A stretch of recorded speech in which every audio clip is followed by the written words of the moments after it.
English words peregrinate, to travel from place to place. Acumen, the ability to make quick and correct judgments. Backbite, saying unpleasant things about somebody who is not there. Clinomania, strong desire to stay in bed. Nadir, to hit the lowest point. Petrichor, beautiful smell that the air and the ground take on after raining. Demure, modest behavior.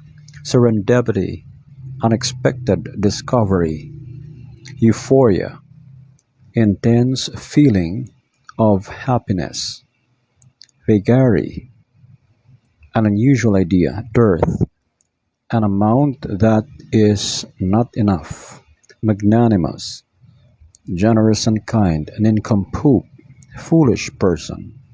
Genial, very friendly and cheerful. Ephemeral, lasting a very short time.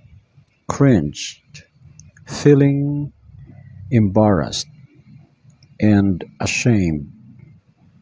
Parsimonious, somebody who is unwilling to spend money. Inestimable, too great to be described. Electricus, people with curly hair. Absquatulate, to leave suddenly.